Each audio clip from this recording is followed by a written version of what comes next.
Hey there, welcome back to the Fanboy Cantina. In this video, we are talking with you live about the WandaVision series finale. As always, we're joined by Mr. C. Mr. C, how are you doing today? Feeling good once again, 9 for 9. Here we go. How are you, good sir? I'm good, thank you. What a ride it has been. I feel like we just started doing these videos not that long ago. And so it's kind of wild that we're already at the end of the series. Time does fly. Keep slipping.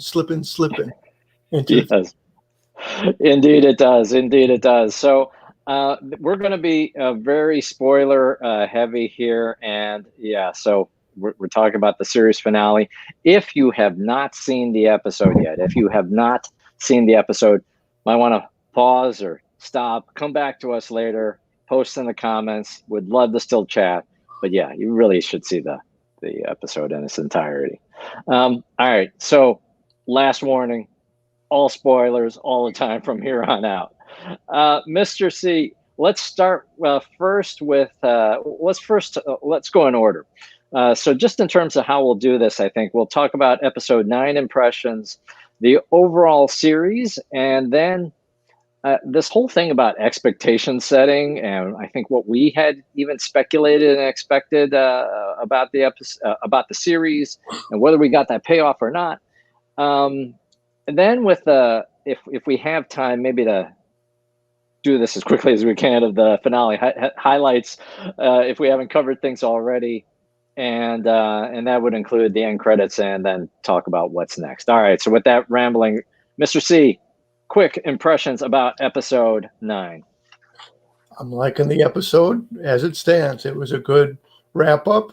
There's definitely all the pieces of it to go into, but just in general, sometimes, you have a little summertime cookout, have friends over, have a good, enjoyable time. And then there's the party's over, kind of the crash. So I have yet to hit the crash. I'm still just in coasting on the enjoyment of having seen episode 9. I liked what it did. I liked where it went. How about you? Yeah, no, I think that's right. I have now watched the episode twice, and I'm looking for my notes. I've looked at the episode twice. I've watched the episode twice, and in the Twitter discussion about the series finale, a lot of the common expression that I've seen is, did it stick the landing, right? And I don't know for myself if it did. I mean, it was certainly a strong, great episode. It answered so many questions, but there were some issues that I had, with the story. I felt like with Director Hayward, really just shifts into just odd villain kind of territory, and it felt maybe a little bit out of step for me. The side characters were really off to the side, but that's okay, probably because the show is called WandaVision. Yeah. So you expect the two to be the main focal point. But because we had been introduced to Monica Rambeau and the Darcy and Agent Wu characters, or got amplified so much, I would have liked to have seen more of them. But I understand for the series finale that it is what it is. I thought the performances were exceptional, especially at the very end, the heartbreaking tragedy of the episode. The fights didn't work for me as well in general, except for the mental fight that happens with Vision. Vision versus Vision. So I like that. But yeah, so kind of a mixed bag. Some elements, like even the whole Pietro thing, like the fake Pietro, it was kind of a whimper. It was like, yeah, it was a little weak for me. But overall, I certainly enjoyed the episode, and I thought it did a great job of just closing the book on WandaVision. Series 1 at least, season 1 at least. Right. So it may be the season finale, or it may be the series finale. Time will tell. We'll see what happens, but we know we're headed back to both the Disney Plus small screen, whatever size screen you have to view from, for other Marvel related business, and then we'll be back on the large screen, or again, depending on how any of us will be able to access the movie house coming up for Doctor Strange and the Multiverse of Madness. Yeah.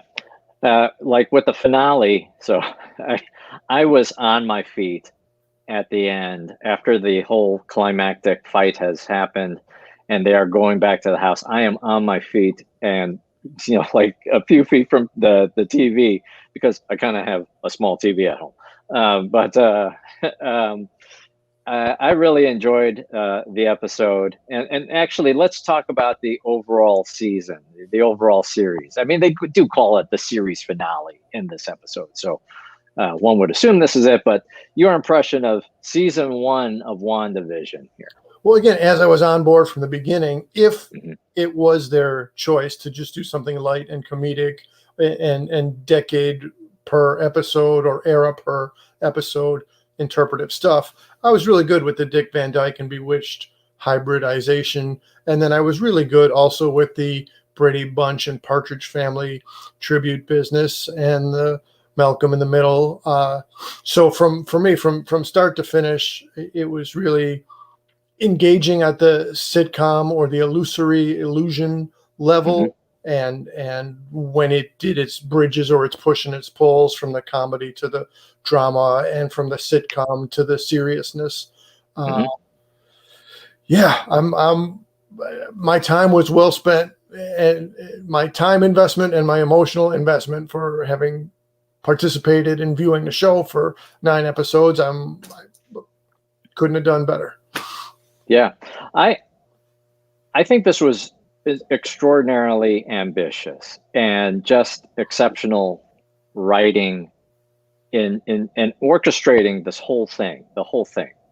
And in the beginning, you've got the true sitcom elements. I was rewatching a little bit of episode 1. It's like 22 minutes long, right? It's a very short not including the whole like 10 minutes of credits, but the episode itself, the actual content, is only about 20 some odd minutes long. So they really went all in creating that TV sitcom environment, and then it started to chip away at that over the end. And by the end of the series, we are back truly in that MCU. It feels like a cinematic experience brought to life in the smaller screen format. I think it was definitely a gamble, and just talking with other people about WandaVision, some people tune out.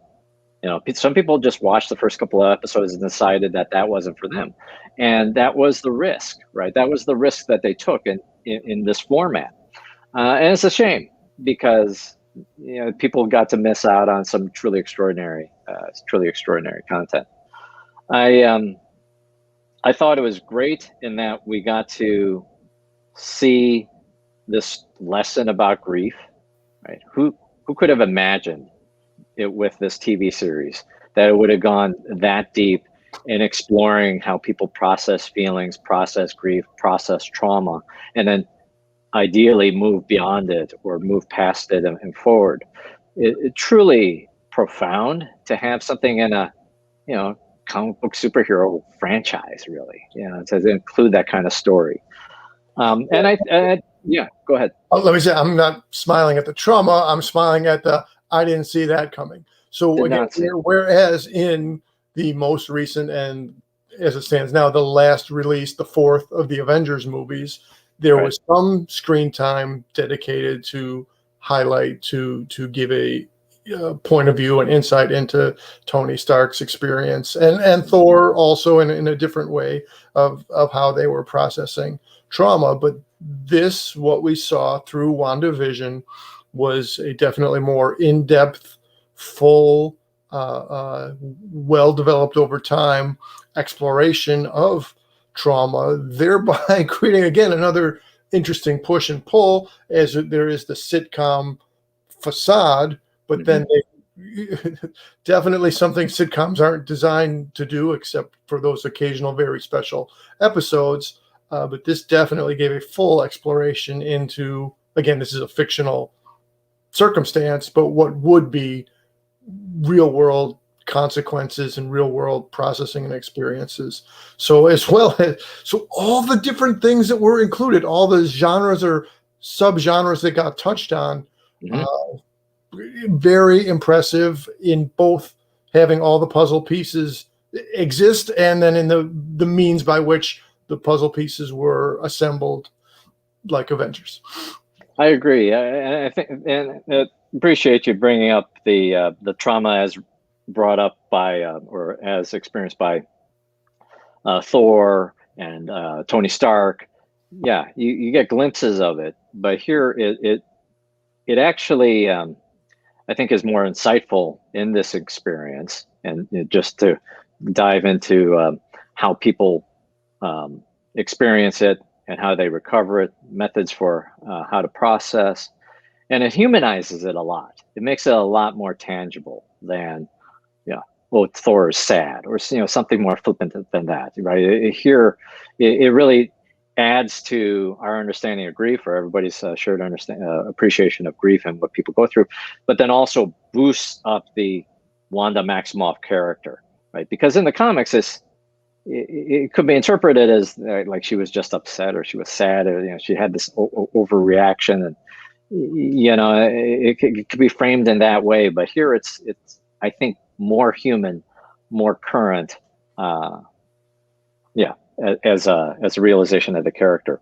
I felt like it got a little bit rushed for me as a series. I would have maybe liked to have seen a little more time in the finale. In that whole finale bit, the fight end to end, and when the fight is over, that is 30 minutes. That is almost exactly 30 minutes. And then the remainder is what happens after that back at the house. So in the finale, it felt a little bit rushed. And for that matter, if we were to look at episode 8, it maybe felt a little bit rushed for me. But anyways, I really enjoyed the series at the end of the day. You can watch the tape because we talked about it, but I had serious misgivings about the series from the beginning of it. But by the end of it, I'm all in, and I'm sad to see it over, actually. Yeah. So let's talk about Phantom and expectations. And if anything, we're probably part of the problem here of adding in our own layers of knowledge of the franchise and expectations, and is it really Agatha all along? That kind of thing. And I feel like we got a lot of head fakes here. And maybe just to flip it onto the screen, okay, because I've got it here somewhere. So much was made of this, right? Well, WandaVision have its own Luke Skywalker moment. Elizabeth Olsen really excited for a surprise to come. And this is on TV Line.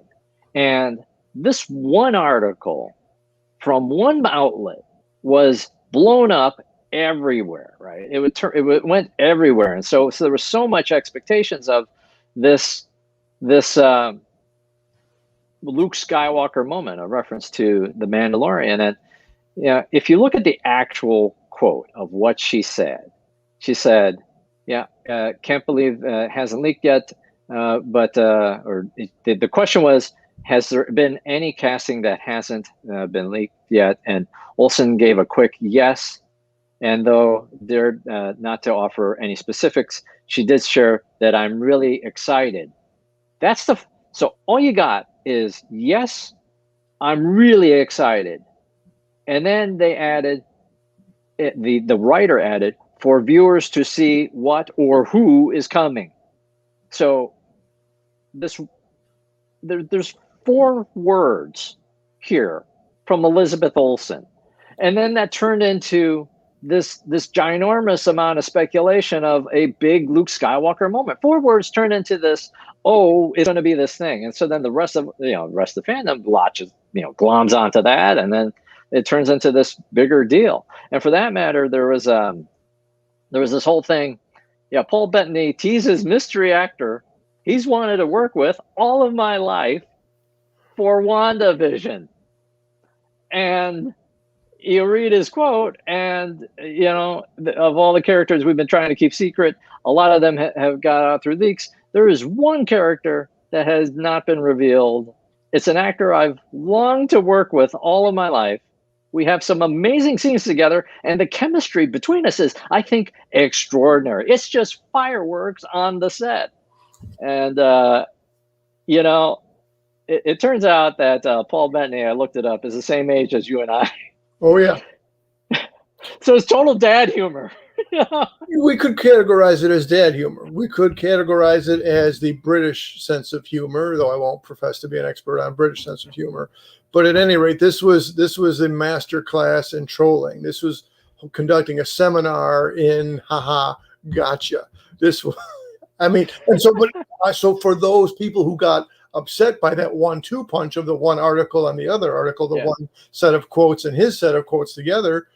Okay, yeah, I can't blame people for being on the other side of a zig, and then the product went zag, and then the production headed in a different direction.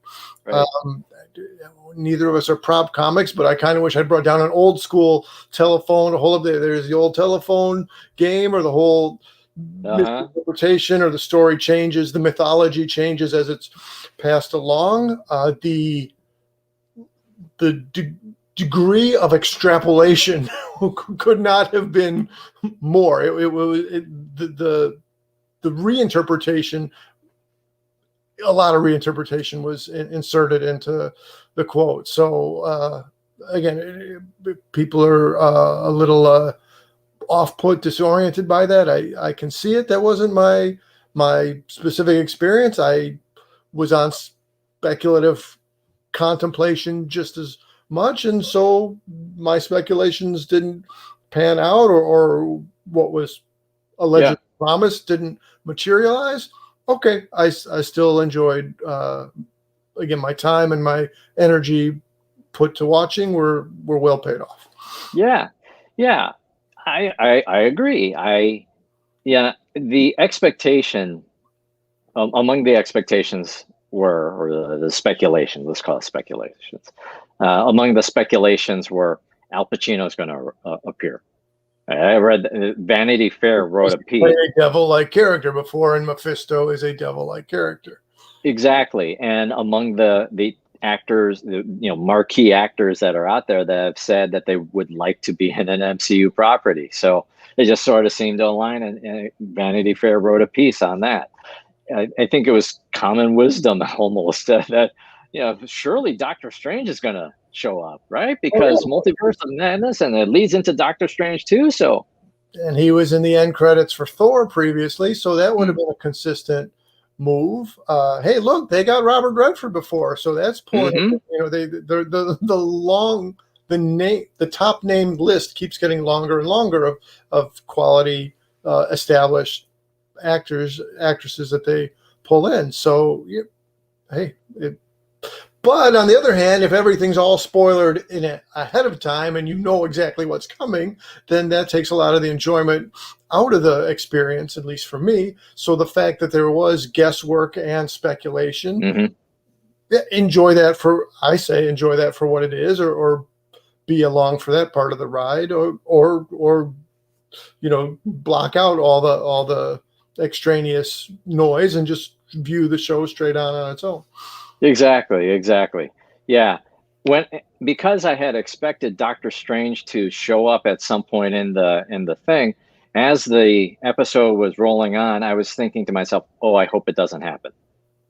Because this is working as it is, of Wanda versus Agatha. If you introduce somebody else, then what would happen? Is Doctor Strange going to be on one of their sides? And which side would it be? Because Wanda is now some kind of villain actually in between, or some different state. So, and for that matter, I was just enjoying the story as it was, and I didn't want somebody else to magically appear. It would have felt like a cheat. And magically.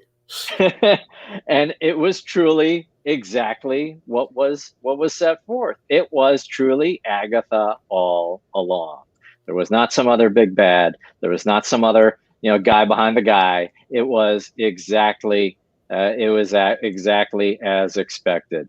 So I think and hey, Greggy Dar says yo. Yo, right back at you, sir. So I thought excuse me, I thought it worked perfectly fine for me. And what was the one other thing that I was going to say?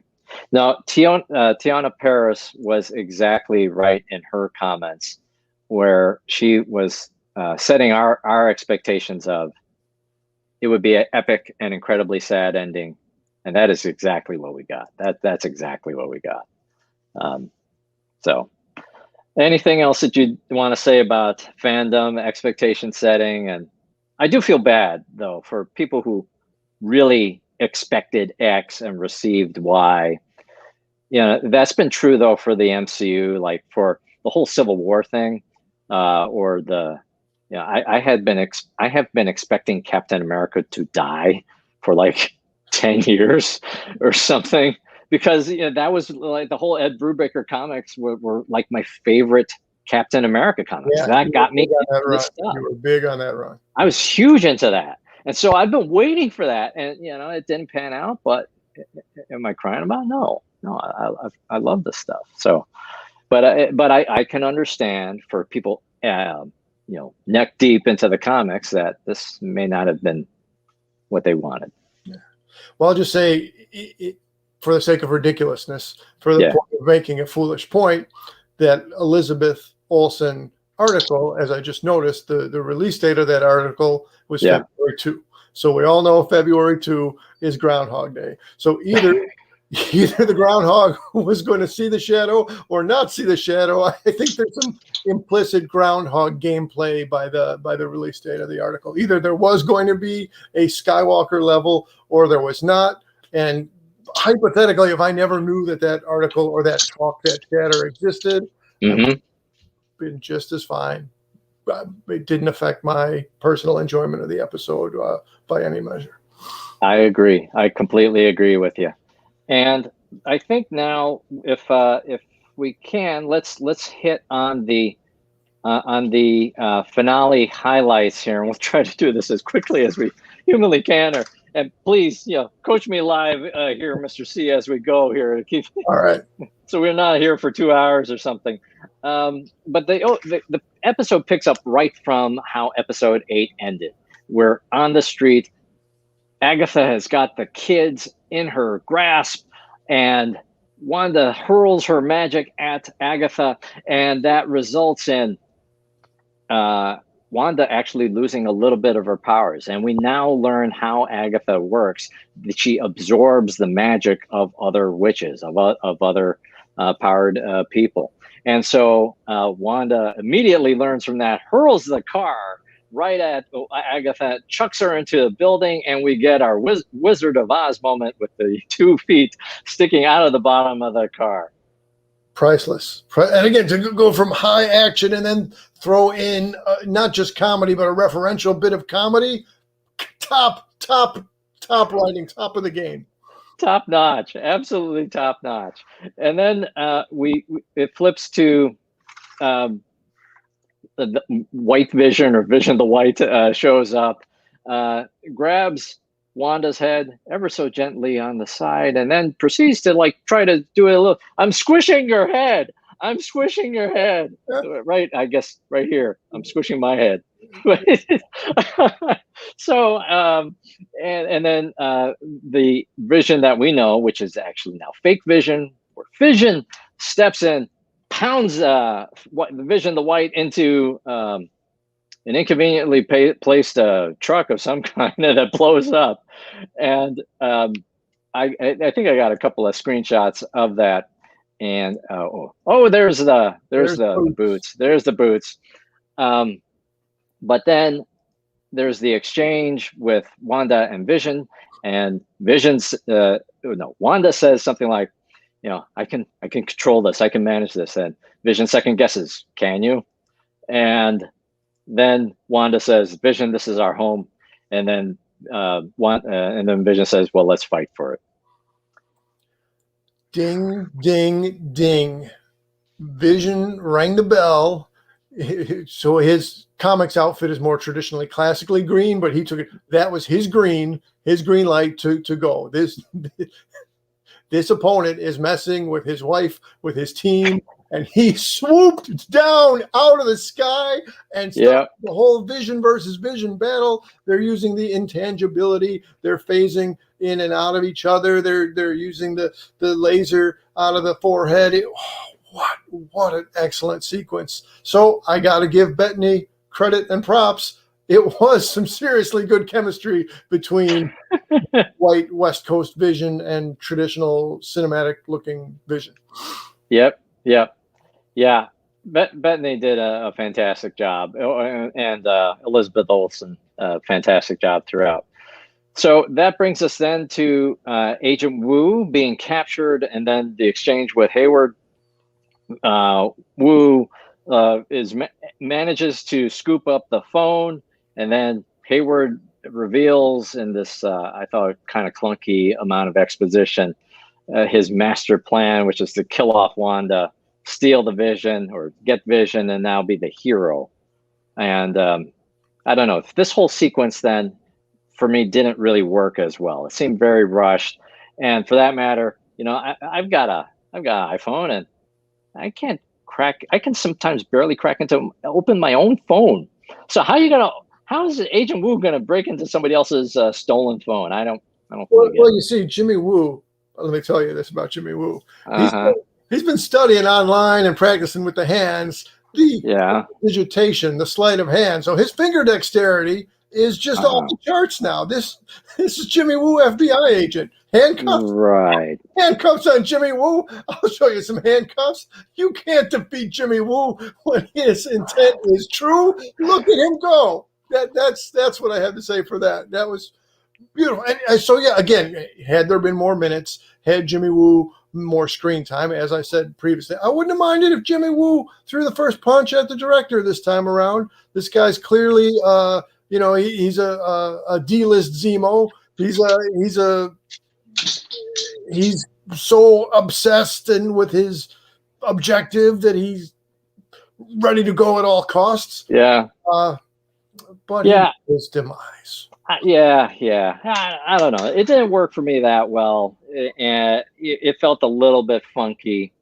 So let's dive back in. So we now cut back to Agatha and Wanda fighting in the town square, where there's the confrontation in the square, and that is when we get the reveal of this. Agatha explaining who the Scarlet Witch really is, and your power exceeds that of the Sorcerer Supreme. And we all know who that is. That is Doctor Strange. And that this book, the story of the Scarlet Witch is foretold in the Darkhold, that the Scarlet Witch is not born but forged, and it is your destiny to destroy the world. And let's see what else. Oh, then we get the whole thing with Dottie that happens, and that was like another thing where there was much speculation that maybe Dottie is the big bad, but Dottie wasn't anybody. She's just Sarah. She was just a victim of this terrible thing. And then Agatha frees the people from this grip.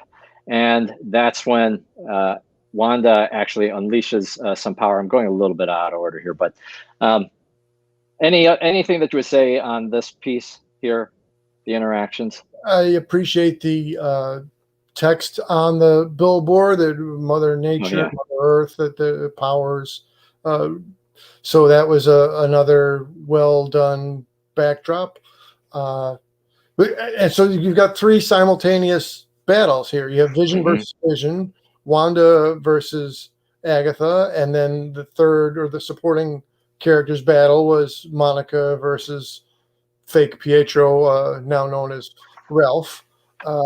So previously I was wondering, was it going to be two sides, or would there be three different factions within the battle? So it was just paired off three separate battles.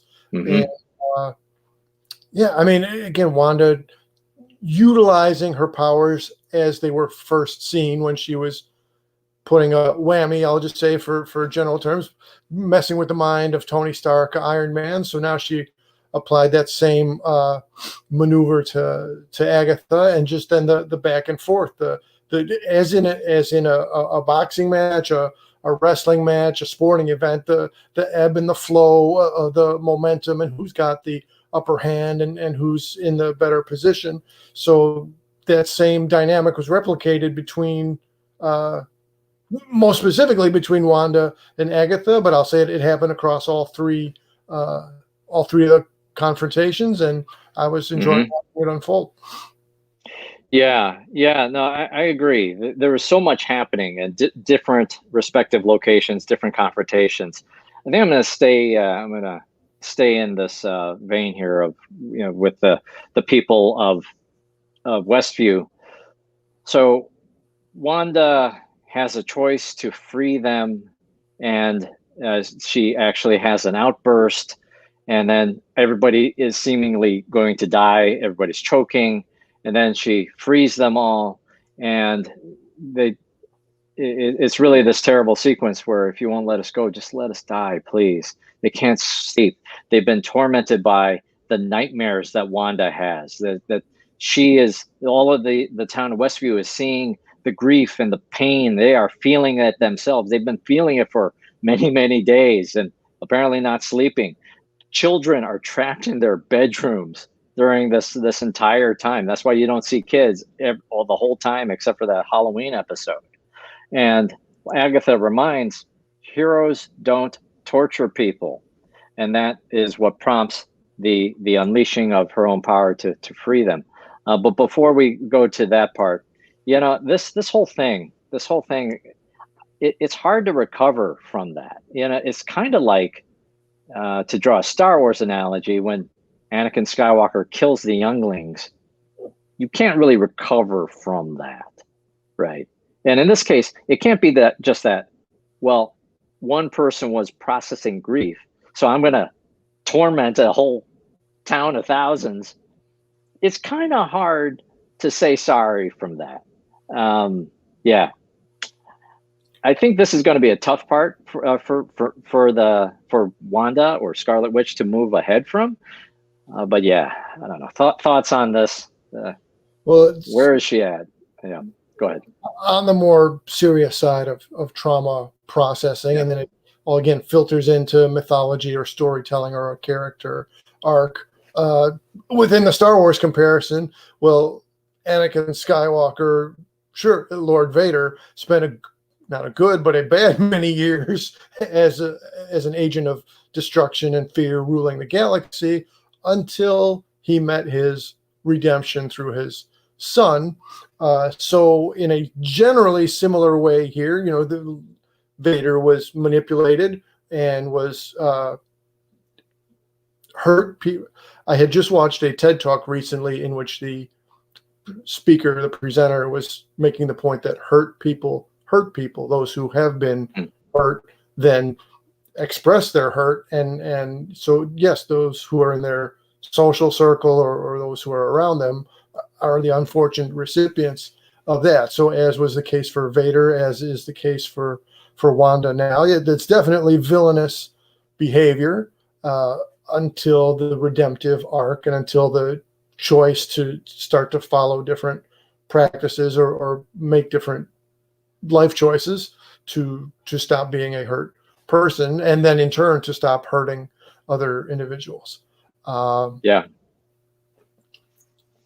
I mean, Anakin had his own trauma with his mother dying, being kind of not an orphan, but trying to adjust to life under the Jedi and all of that. His mother is killed. Although he does slaughter an entire village of sand people then. I don't know. I mean, one can go through trauma, but hopefully one doesn't just go the other end of the continuum of response, like Anakin. I'll say, as far as the people waking up now or being out of spell, that was for the comments from Dottie, the Emma Caulfield character, and Mrs. Hart, the Deborah Jo Rupp character. when they were dreaming, they would feel Wanda's grief or process her, have an emotional connection to her pain. And as part of the magic, so just as a quick point here, that for Doctor Strange, some years ago in his comic book, that was an explanation that Wong, his assistant, then when Doctor Strange would sleep, or the price of Doctor Strange utilizing his magic, then Wong had gathered a series of followers or assistants then who would process the pain on behalf of Doctor Strange and dividing it out across a great number of them, thereby allowing Doctor Strange to heal or continue to wield the magic at that power level. So that was a somewhat similar. I think we're going to see that theme, approached again or revisited once we get in the Doctor Strange movie. Again, we'll see if that's an accurate speculation or an inaccurate speculation. But yeah, the residents of Westview were definitely innocents who got caught up through no fault of their own, and better for them now that they're freed of the spell. No doubt. Let's shift to the exchange between Monica Rambeau and Pietro, who in the beginning of this episode, Pietro uses his power to put Monica down, but then Monica realizes, oh no, you're just some guy. You're Ralph Boner. He's just some guy that is living apparently in an attic, and Wanda manages to overpower Ralph and put him down and free him from Agatha's spell. I felt like this was really weak for me, for all of the speculation that everybody had. I think really, why is it Evan Peters? Is this the beginning of the multiverse? Why is this particular Quicksilver here as opposed to the Aaron Taylor Johnson version of Quicksilver? So much expectation, and now he's just some dude named Boner. Come on. What is the deal with the disappointment? So let me, again, as of right now, yes, that's what it was. It was a touch anticlimactic. Again, they have so many minutes to fit in so many battles and so many resolutions.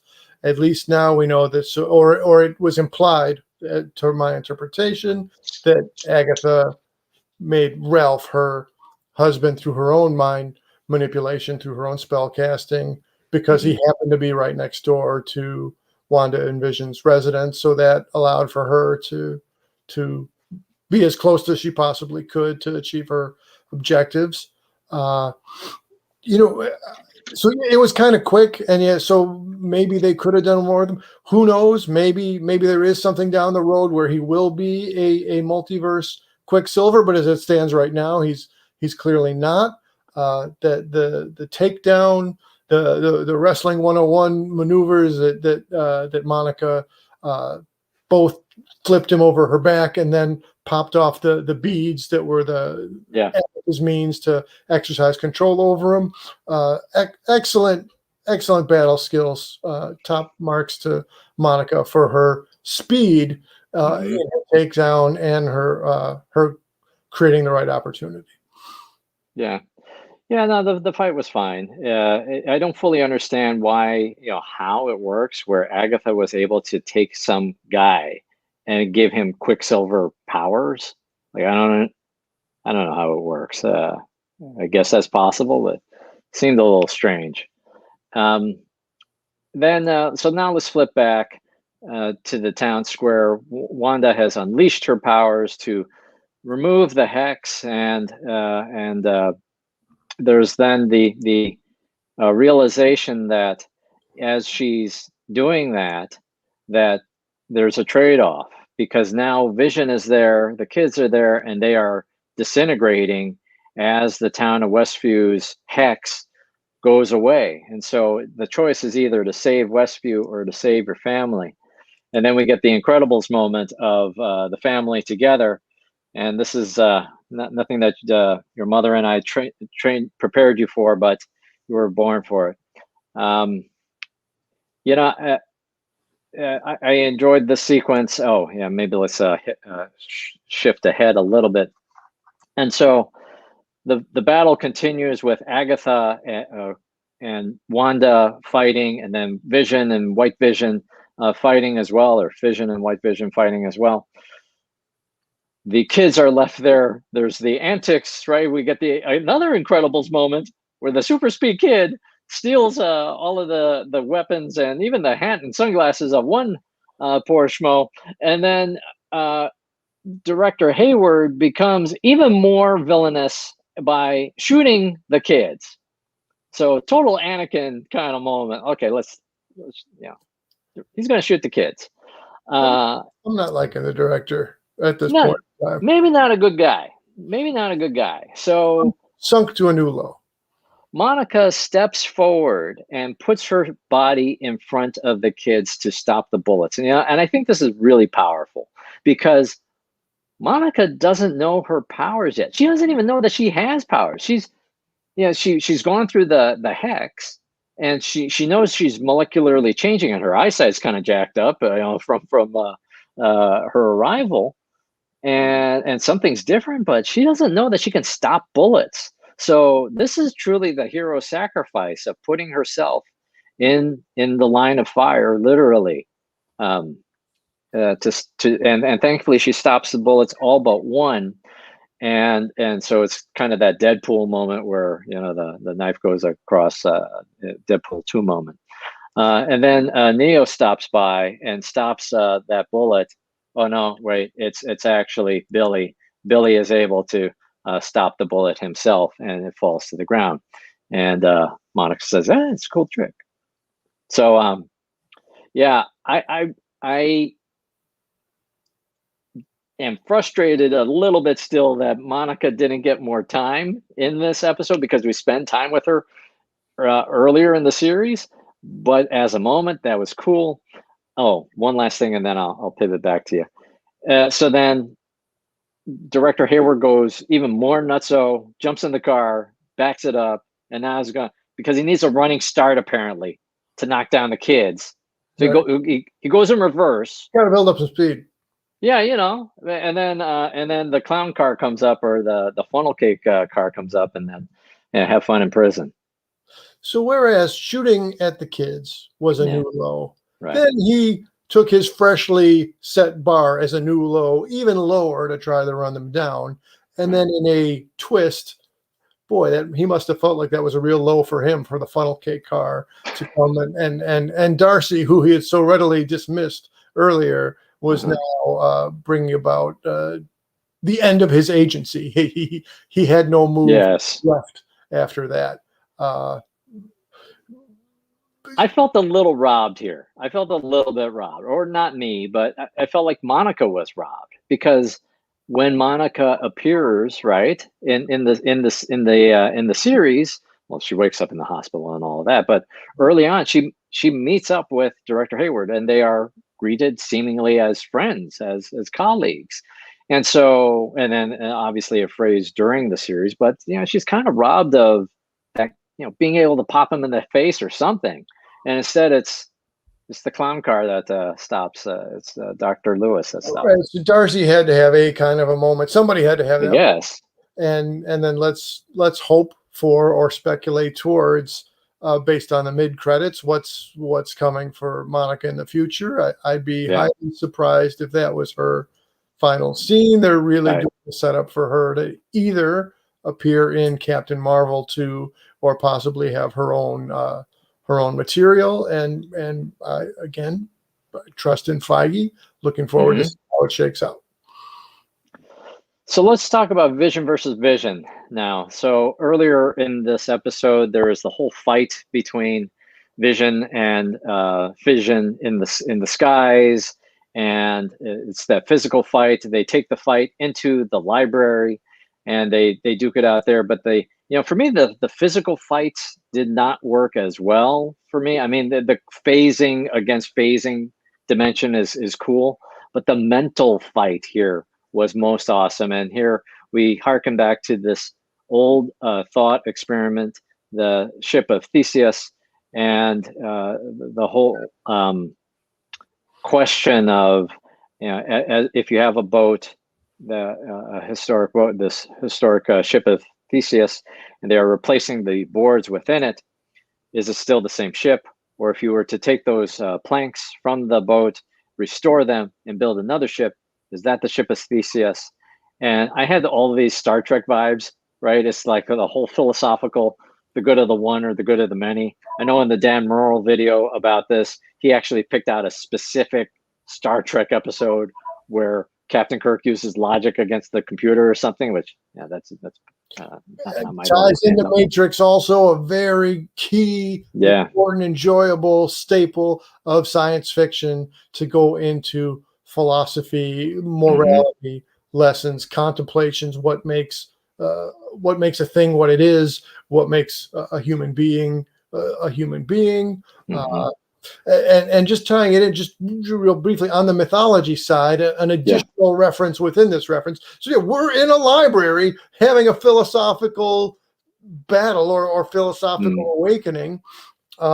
Theseus, what did Theseus do with his ship? Well, he went out and he took out one of the top creatures of all the Greek mythology, the Minotaur. So on the one side, there, that was a heroic journey. And then as is built into the Greek mythology or a lot of mythology, there's both heroics and triumph and also tragedy. As Theseus was sailing home, the right, spoilers, the right flag didn't go up. And so then his father didn't realize he was still alive. And then his father took a dive off the cliff. So even as an extra thing, the fact that they're speaking of Theseus, that was, again, a mix of a heroic success, yet there was also a familial price to pay for that heroic success. Wow, that's fantastic. I'll be honest, I had not heard of this thought experiment before. Obviously, it's centuries old, but I dug it a lot. I really enjoyed that having that discussion about who is the true vision. I am the conditional vision. And so now, and then fission or colorized vision unlocks, it doesn't really put the memories in, but unlocks the memories of vision.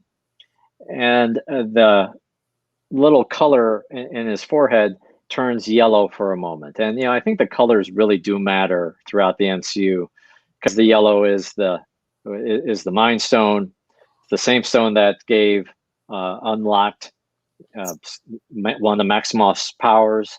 It's the same stone that was in Vision's head. So I think the colors do matter, and so it's a little bit of the Mind Stone.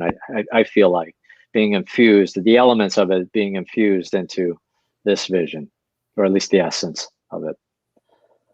And then Vision takes off. That was also a little funny for me. Where the heck does he go? Well, so plot-wise, we need to start to whittle down the total number of characters to get down back to the core. But so I'm speculating legitimately within the story that was a lot of data information to receive all at once, and so he went somewhere to process it all. I wouldn't have minded if he had hybridized himself, the two visions merged together, but then story-wise, you aren't able to go through the processing and the loss.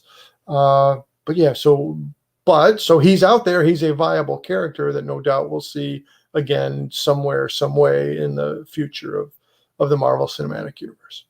That's right, because family is forever, as Wanda reminds us later in the episode.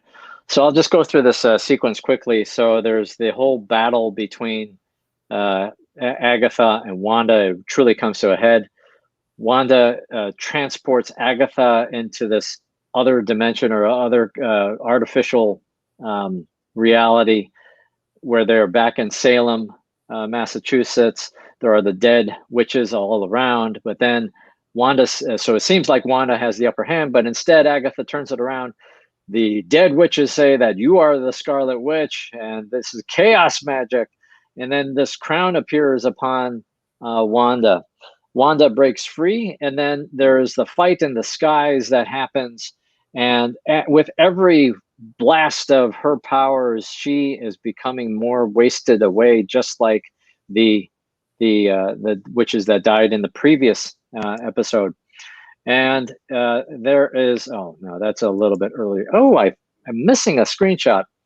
But then there is that huge moment where because it looks like Wanda is dead in the sky, but then the runes are revealed, and then replaying or turning against Agatha what was shown in the previous episode, that the witch who controls the runes controls with the runes controls the room, or that magic within that realm, and therefore that allows Wanda to absorb all of the energy back. And it looks like from the screenshot, even maybe a bit of Agatha's own powers. Like I wonder if Agatha still has her own magic powers anymore, or has Wanda absorbed it all? And now we've got, Wanda as the true superhero, and does that twist of her hand. She is now the Scarlet Witch. And yeah.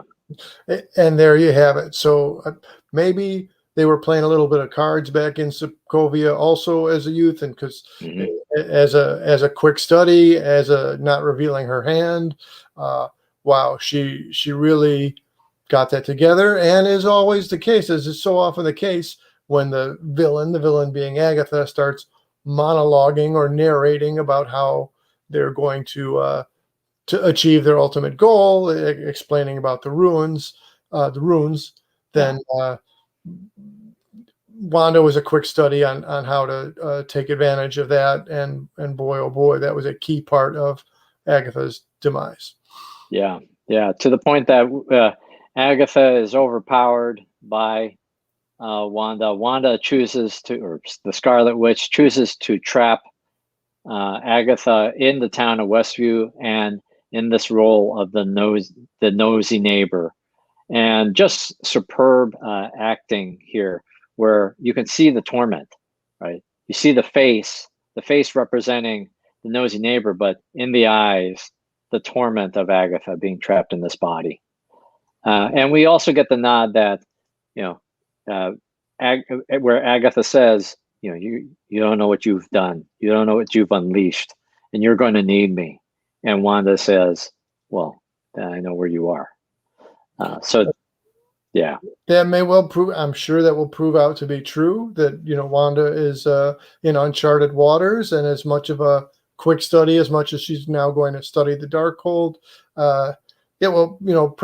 Prep counts for a lot, but then, life experience counts for a lot too. And so I'm sure Wanda's in for some significant challenges when we see her again. Yeah, I just want to do this, just this brief shot of Wanda in this, in her Scarlet Witch uniform or outfit. I really like the rendition of this. I think it's a good, it feels within the MCU, vibe and aesthetic. It's not the retro comic thing that we see earlier in the series, right? They acknowledge the other versions of the Scarlet Witch uniform. But what I thought was funny in retrospect, it's been in front of us from the beginning. Well, there you have it. She's been wearing the Scarlet Witch outfit from the very first screen that we've seen. So it's true to be like a surprise that she's in this other outfit, finally revealed by the end of the series. But we see it actually in that load screen for Disney Plus. It's been in front of us the whole time. They got us there. They definitely got us there. And yeah, sure, that's a partial image, so you can't know what the the entirety of the outfit is. But well, magic, right? The object is right in front of you the whole time, but you fall for the illusion, the deception that it's not really as it appears, and then you get the big reveal. So credit, again, as so many other pieces of credit, well done. They left it right out there in plain sight. Yep. Yeah. No, definitely. And I think it's a great uniform. And so now transitioning ahead, so now the kids embrace their mom. And then Vision makes a joke about how their dream home is now a fixer-upper. Your mother can fix it, but probably it's not for us. And it is not for us. And then by this point in the show, I am on my feet again, just like standing a few feet from the screen, because I can sort of, it's what we had talked about what I was fearing would happen. What likely was going to happen. I could see it coming. I didn't want to see it coming, or I didn't want it to come, but I felt like it was going to have to go there. Yeah. You had an article quoting how rough, how bad, how tough this final business was going to be. And so to me, that Vision quote there, epic and incredibly sad. And so now Vision's line was the final foreshadow, right? That's now they're on the long walk home. And again, in that party's over kind of a way, that uncomfortableness from knowing this outcome has to be to then going through what you know is about to transpire. Must have been rough on Wanda and Vision. And then, as I had said, I was concerned for the boys, and were they just manifestations of Mephisto and what have you. So again, given that they weren't traditional flesh and blood children, it was a very sad yet gentle way that the boys were seen off into the great magical beyond for now. Yeah. Because in the comics, it's really traumatic of how it's handled. There's different ways that it's been handled, in truly graphic and horrific ways of the death of the twins. So I could see it coming. I somewhat expected it. And certainly with Vision's quote, that is now truly coming. Well, one thing that, again, that's kind of funky for me about the episode, sidebar, what the heck are the people of Westview doing? Because it looks like people are just standing around while all of this is happening. Big spectacle between two witches or two robots fighting each other, synthezoids, and they're just sort of like standing around, because everybody's still standing around at the end of this, in this whole sequence.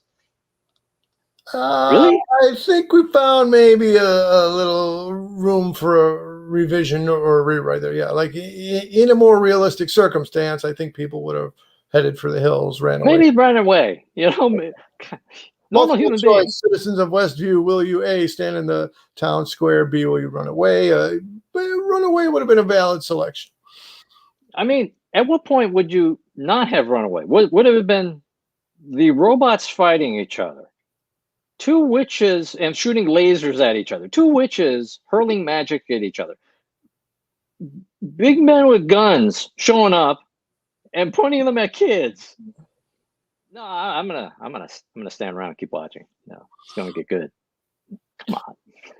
It's I suppose it goes back to every haunted house horror plot. There was a moment where somebody should have followed the advice of get out.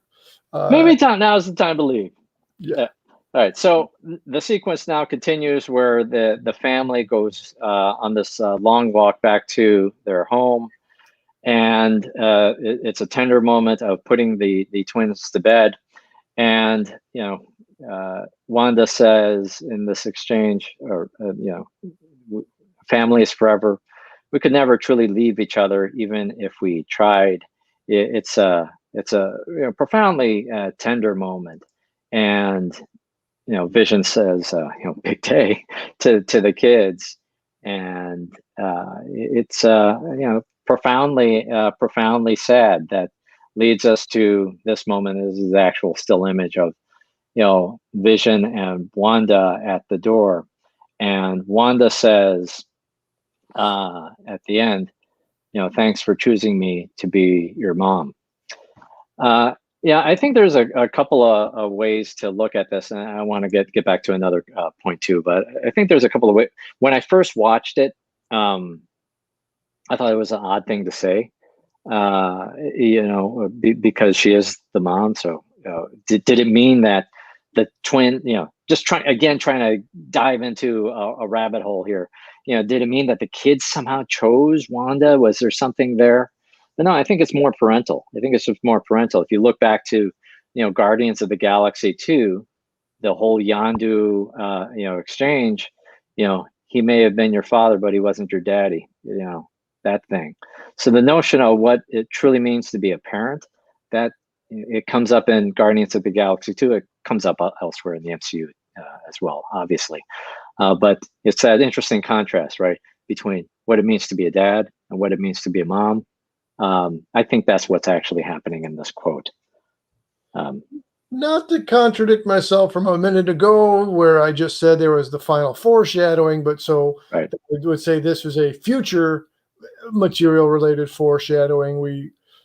We may yet see how that, some mechanics or some mechanisms behind that choice. How did that come to be? Right. All right. So now this is the part that I really want to talk about, because seeing it coming, I was having flashbacks from Titanic, actually, and if you were to ask me about the movie Titanic, I couldn't tell you most of it, right? And actually, I've tried to rewatch it. And I think, oh my god, this thing's so sticking long. But the moments that I remember most are the 2 or 3 scenes, actually, and it has nothing to do with the main characters. One is the woman who's drowned, and she's in her elegant dress. The other is the older couple, and they are tearfully embracing as the waters are flooding all around them.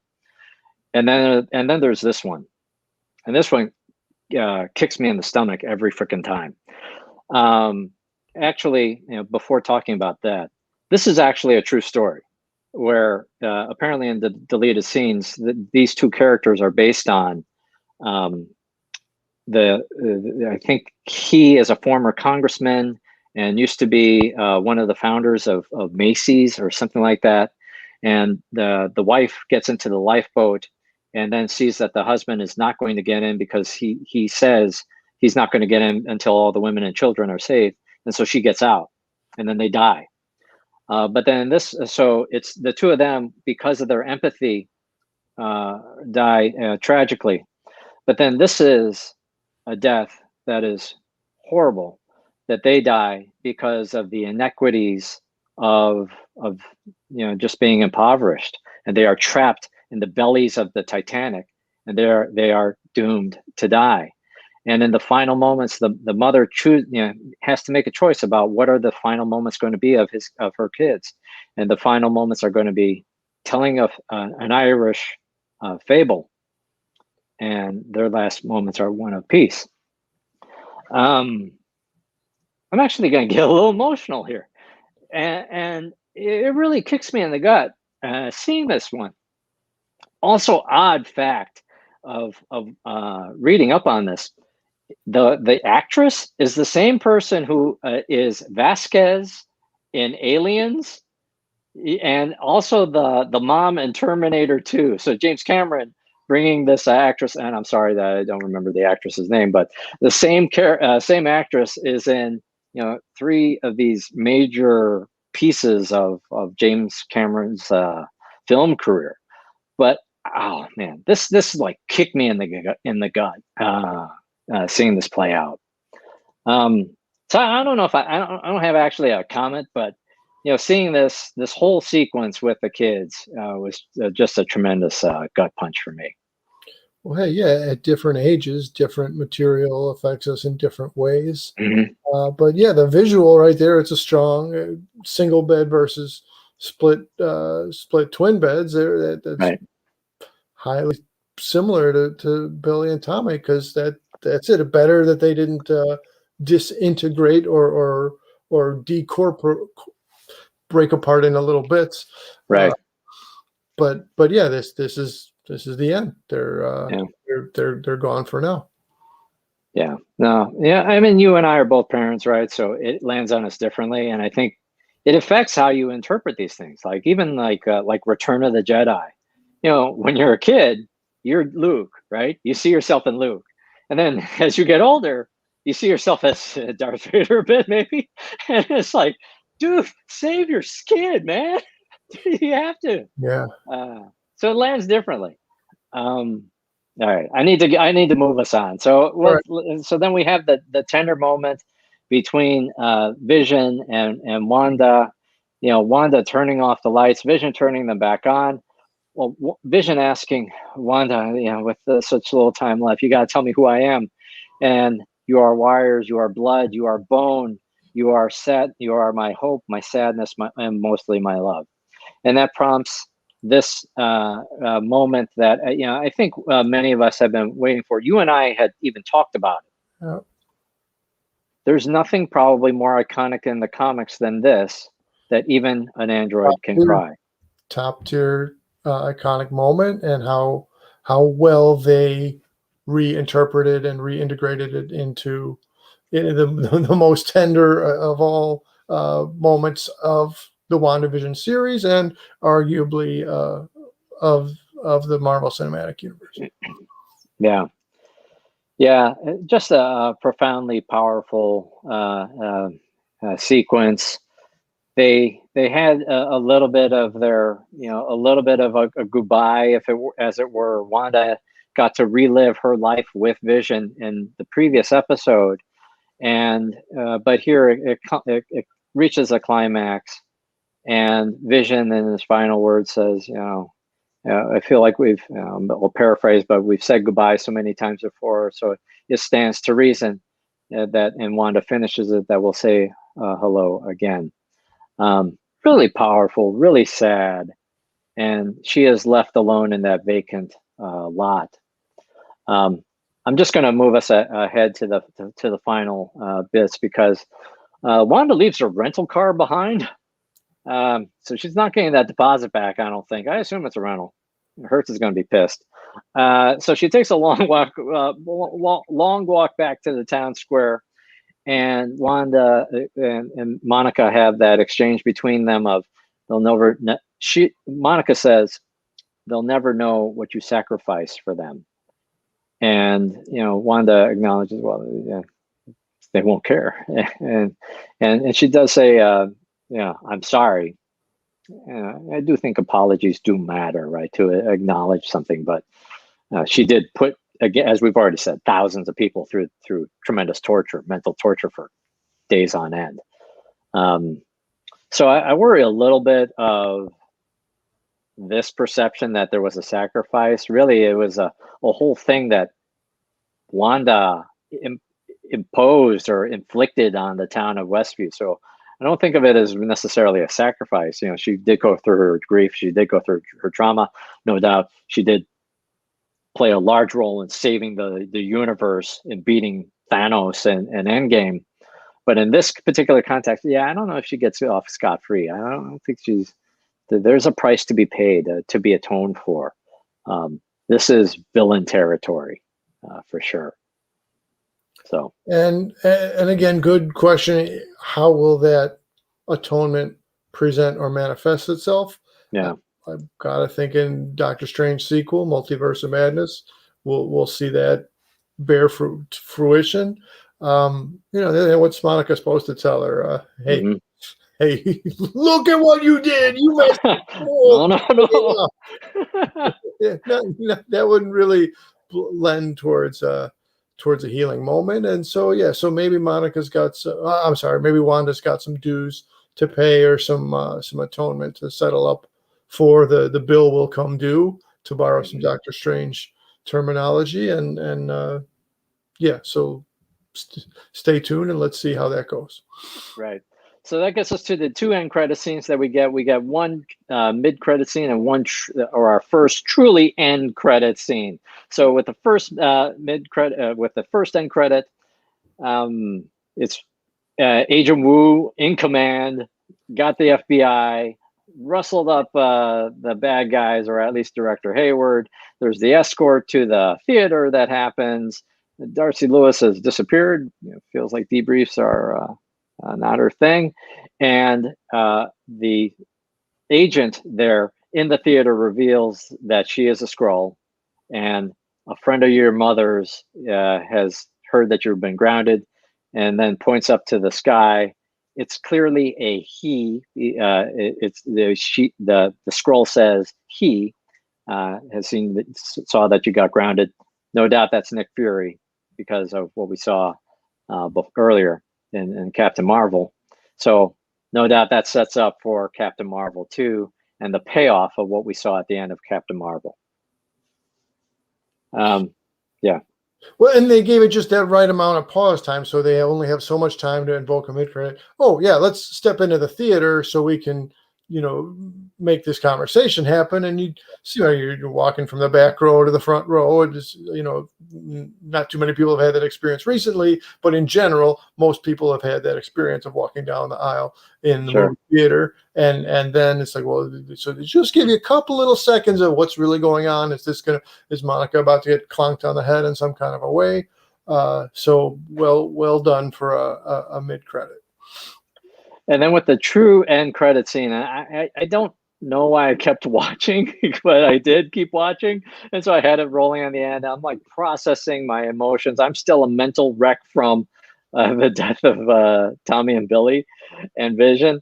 And so the screens are still rolling, and it pays off with the true end credit scene.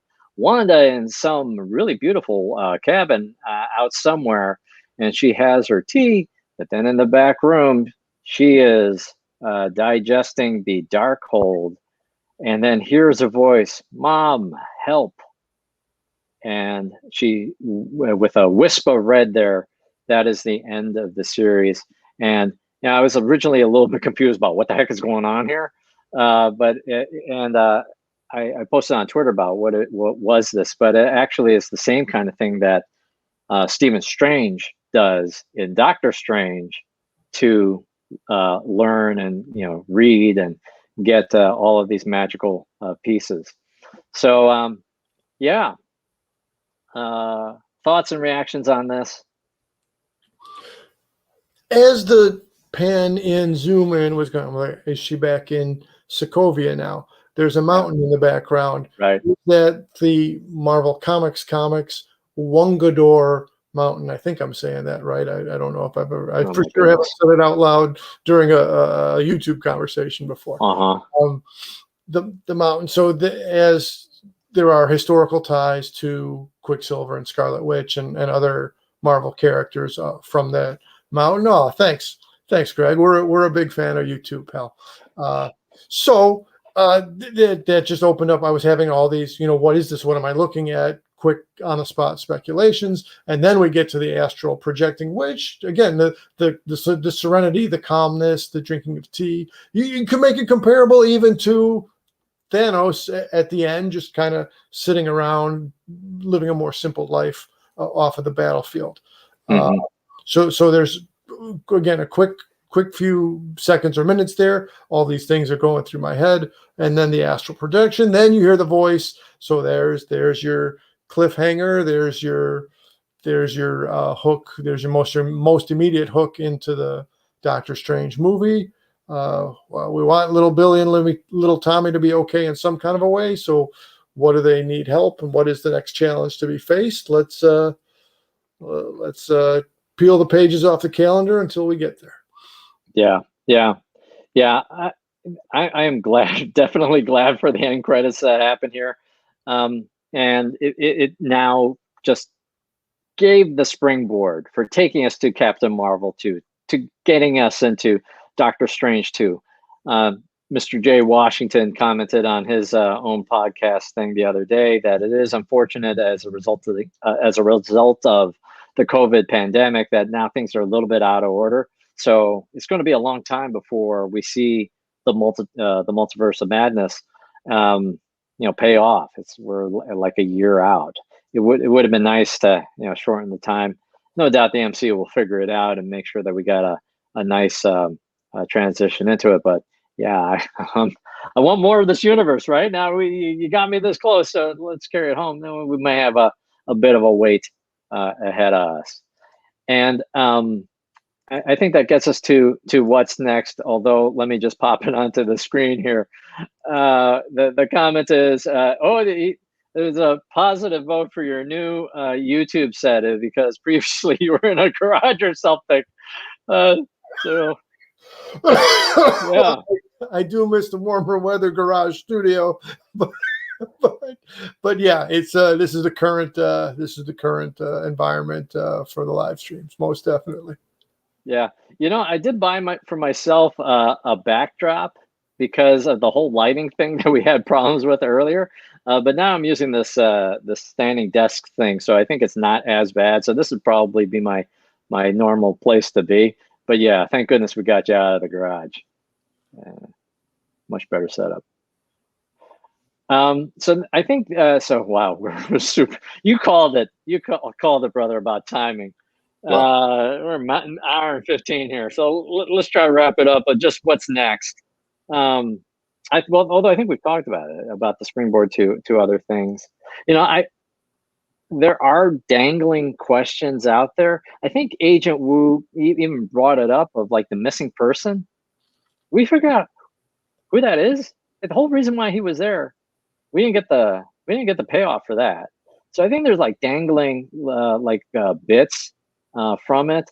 And for that matter, when Agent Wu had you remember that whiteboard, right? Where questions about why the hex? Do we know why it's a hex shape? I don't think we know that either. I mean, it just is. So I think there's like unresolved smaller questions. Maybe they'll pay off. Maybe it's a red herring and we don't actually care. Yeah, so I think there's like slight dangling things there. In terms of timing or what may actually happen with Billy and Tommy, they are like 10 or 11. They're young kids in the show.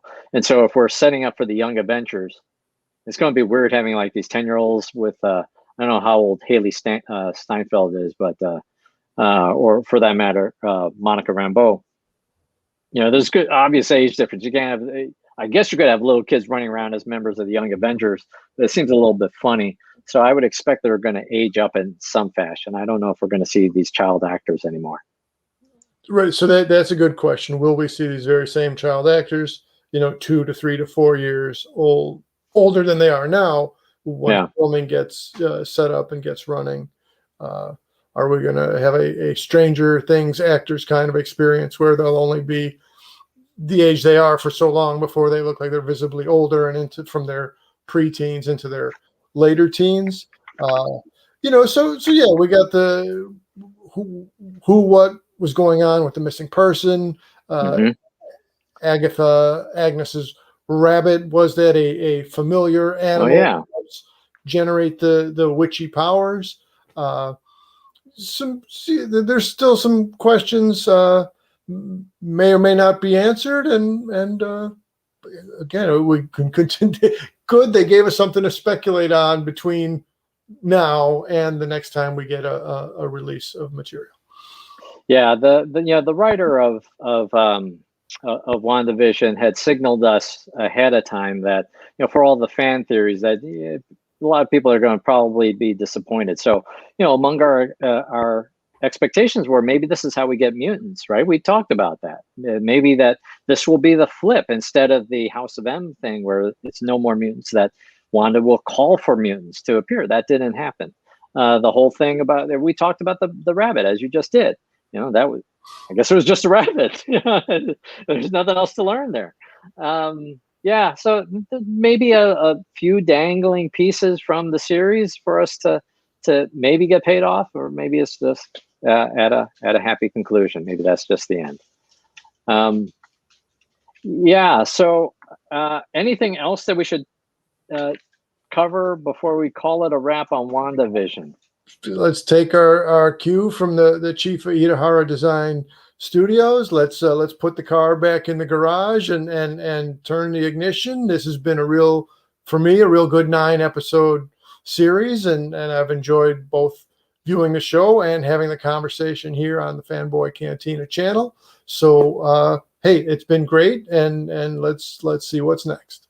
Yeah, no, thanks everybody for watching this series. It's been a lot of fun to do, and just have the conversation. Hopefully it's been enjoyable for you. But we do have another comment here, which is answer my question, which was this one. Thoughts on dressing up as the characters you guys are talking about for the next live stream? And oh, look, we're out of time. Talk about cliffhangers at the end of a thing. Will they or won't they do some cosplay in the future? Time will tell. oh, but you know where this goes next, right? Oh, So now we get a break. We get a break, right? This is truly the series finale. There is no mystery 10th episode like that was expected. There will be, I think, a behind the scenes video, which I think I'll watch. I think I'll watch that about WandaVision. But then we dive into Falcon and the Winter Soldier. So let me pan down. Last episode we panned down, showed you my shirt. That shirt was the Jay Washington Mad Titan podcast shirt. But let me show you this shirt, buddy. Oh, look at that. I'm going to go to the one shot. How do I go to the one shot? There's the one shot. We got a little Cyrillic script there. We got a red star. Gee, what is that? A one-of-a-kind shirt there, guy? Or it says what the heck does it say here? Why can't I can't get, I would never succeed as a weather person at all here because I cannot figure out which way I'm pointing. I'm just gonna shift myself out of the way. But here it says Jelania Rasvie Semnyatsits Ras. Yeah. So that is the trigger words, the activation words for the Winter Soldier. And I have a prop here. I didn't even tell you about this. This is not, can you hear me behind this thing? This is, yeah, thank goodness for the wireless headphones. This is the Falcon and the Winter Soldier Marvel Legends version of the Shield, which is different from Captain America's version of the Shield. And yeah, so we may not do cosplay, but yeah, so we got some assets here, and yeah, so we'll post a link to the shirt if we can find it on off of Amazon down in the comments. But yeah, all right. Any last thoughts before we wrap it? It's been a good run. I'm glad that we've been on it, and here's the wrap. All right. Again, thanks everybody for watching. Please take a moment to like, share, and subscribe. And if you are watching later, post in the comments below. We'll love to hear from you and your thoughts about WandaVision and just this entire ride. Thanks for watching. This has been the Fanboy Cantina. See y'all.